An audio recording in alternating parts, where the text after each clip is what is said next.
Last year, Americans lost $16.6 billion to internet scams.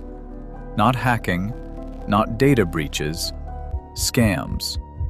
People were simply asked for money, and they gave it. $16.6 billion.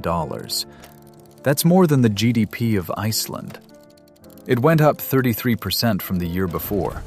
And before you say, I would never fall for that, the FBI's data says the victims include doctors, lawyers, judges, and financial advisors. People whose entire job is to spot bad deals. So today, we're going through 15 internet scams in order, from the first ones that landed in your inbox in 1994, all the way to AI-generated videos running right now in 2024. Each one, what it is, how it works, and what gives it away. No judgment. These are well designed. Let's get into it. Number 1. The Nigerian Prince. Also known as 419 fraud or advance fee fraud. And we need to start with the year, because the usual answer is wrong. The email format arrived around 1994, but the scam itself is from the 1500s. There was a version called The Spanish Prisoner, running by handwritten letter in the 1580s. A nobleman falsely imprisoned in Spain needed your help smuggling money out, and for your trouble, you'd be richly rewarded. Just send gold for the bribe first. Same scam. 400 years before email. Scammers didn't invent the internet. They just upgraded their delivery method. The modern version: a stranger emails you with an urgent, confidential opportunity. They need help moving a large sum of money out of a foreign country. You'll get a generous cut, sometimes millions, and they just need a small processing fee to start. I am the son of the late Minister of Finance of Nigeria. I have $40 million that must be urgently transferred. I will give you 30% for your assistance. Please send $500 for processing fees. You send $500. Then there's a legal clearance fee. Then a customs release fee. Each payment is just small enough that it feels worth it to protect the millions coming. They never come. The fees keep coming until you stop. Side note, there's an entire community of people who respond to these emails on purpose. Scam baiters, who waste the scammer's time by pretending to be interested for months. One guy strung along a Nigerian prince scammer so long that he got him to carve a replica of Monty Python's Holy Grail and mail it to him as proof of identity. The internet contains multitudes. The tell. Any deal where you have to pay money in order to receive money is a scam. No exceptions. Number 2. Online auction fraud, also called the overpayment scam. This one appeared around 1999, and it works because of something genuinely weird about how banks operate. You list something for sale. A buyer sends a cashier's check for more than you asked. They apologize for the mistake and ask you to wire back the difference before you ship. The check looks real. Your online balance updates. You wire the money. 3 weeks later, the bank calls. Here's why it works. Banks are legally required to make funds available before a check has fully cleared. Available does not mean real. The check bounces, the bank takes the full amount back from your account, and you're down real money you already wired to a stranger in another country. The real villain in this one is technically the banking system. The check cleared message has meant this money is real to normal people for decades. The scammers knew the rules better than the customers did. The tell. Never wire money back to someone who accidentally overpaid you. If the overpayment was real, refund it through the same payment method they used. Number 3. Lottery and sweepstakes scams. Late 1990s, and the numbers on this one are embarrassing for humanity. You've won something. A lottery, a sweepstakes, a prize draw. The catch? You didn't enter. The other catch? There's a fee to claim your winnings. Congratulations! You have been randomly selected as a winner of the $1.5 million Microsoft Annual Sweepstakes. To release your prize, please pay the $299 processing fee within 48 hours. You pay. Then there's a tax withholding fee. Then an international transfer clearance fee. The prize amount on paper keeps growing. The fees keep growing. The prize never arrives. Here's what should end this immediately. Microsoft does not run a cash lottery. You cannot win a competition you never entered. These two facts combined should be enough. And yet, in 2024 alone, Americans lost $102 million to lottery and sweepstakes scams. $102 million to a thing where the first sentence is logically impossible. The tell. Real prizes don't require you to pay anything to collect them. If there's a fee to claim your winnings, you didn't win anything. Number 4. Phishing. Around 2003. This one is so well engineered, it's almost impressive. You get an email from your bank or PayPal or Amazon telling you there's a problem with your account. You need to log in right now. The link takes you to a perfect copy of the real website. You type your credentials. The scammer has them. The email looks flawless. PayPal's exact logo, colors, fonts. Urgent subject line. Your account has been limited. The link says paypal.com, but actually goes to paypal1.com. That's the number 1, not the letter L. You log in. The scammer is inside your real account while you're still reading the confirmation page. What should disturb you?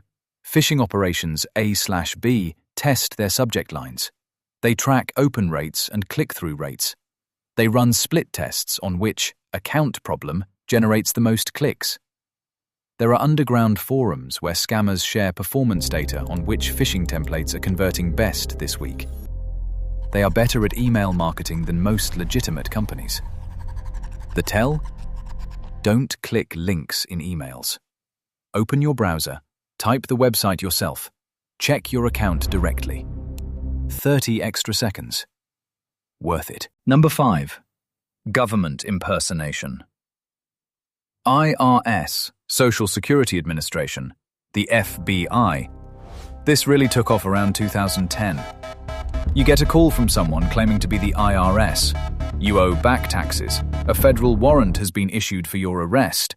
You must pay immediately to avoid prison.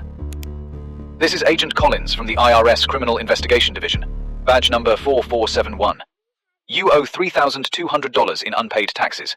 A federal warrant has been issued.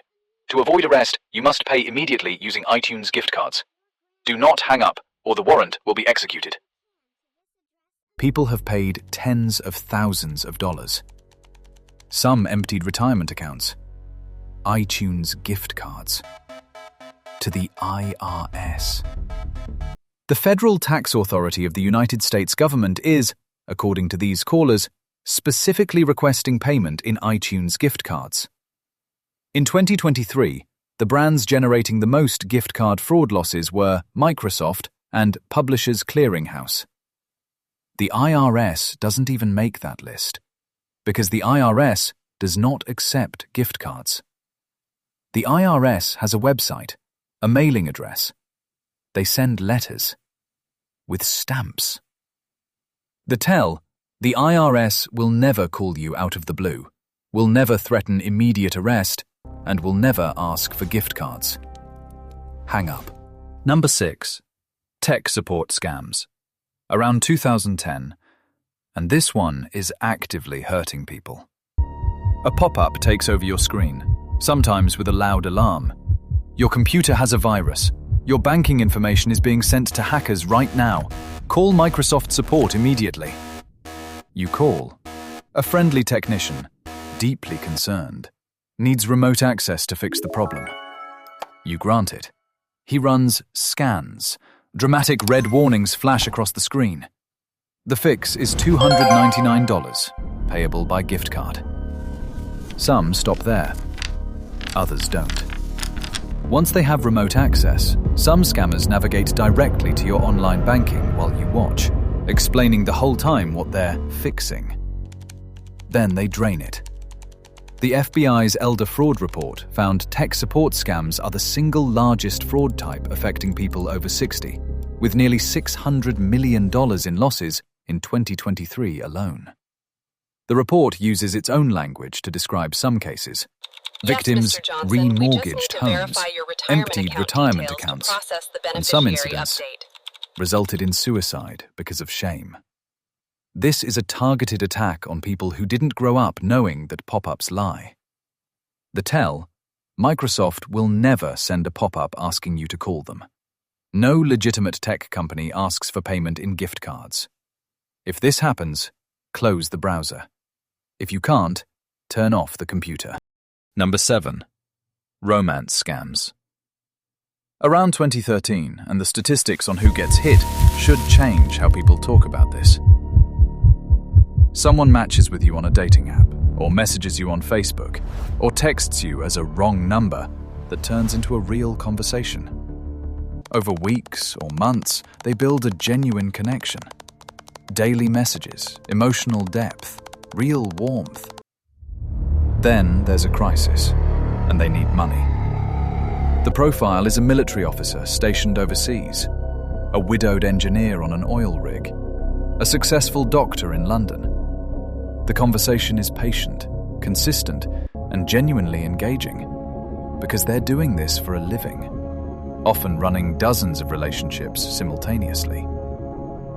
After months of daily contact, something goes wrong. A daughter's emergency surgery, a legal problem, just $3,000. They'll pay it back when they get home. They never get home.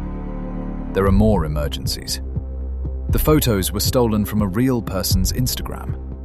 The FBI's data shows romance scam victims include judges, doctors, and professors. The median loss is $4,400, higher than any other consumer fraud category. It's not stupidity. It's a months-long, highly personalized emotional attack by someone professionally good at it. The shame around it is exactly what the scammers are counting on. The tell: if someone you have never physically met asks you for money, stop. No matter how long you've been talking, no matter how real it feels. Video call first. Meet in person. Money never before that. That's 7. Not 7 edge cases. 7 systems that have been running in some form since the internet had a dial-up tone. Across those 7, a combined total in the hundreds of millions every single year. And that's only what gets reported. Here's what connects them. Every single one gave you something before it took something. A prize. Relief from fear. An explanation for why your computer was broken. A person who seemed to genuinely care about you.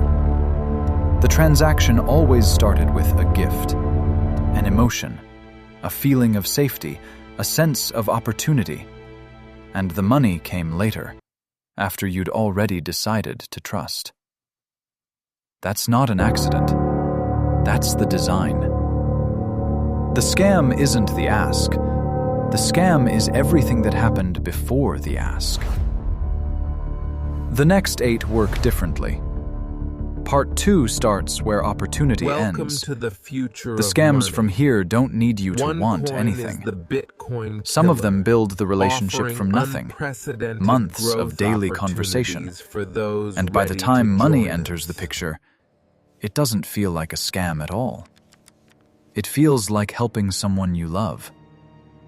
Others skip the relationship entirely.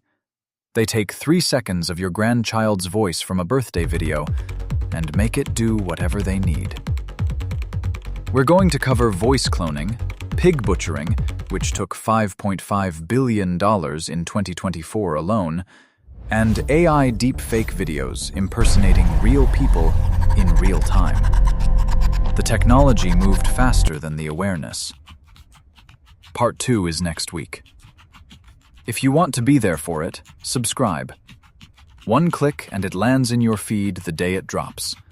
We do one of these a week. And before you go, of the 7 you just heard, which one would have worked on you 5 years ago? Not now, 5 years ago. Drop it in the comments. I'm genuinely curious where people land, and I read every one. One more thing to sit with. Of the 7 scams in this episode, every single one required the target to do something. Send money, click a link, call a number, keep a secret. That moment, that action, is the only point where the whole thing can be stopped. Which one of those 7 is sitting somewhere in your life right now? In an email you haven't deleted, a message you haven't answered, a too good situation you haven't quite verified. That's the one worth 4 minutes this week.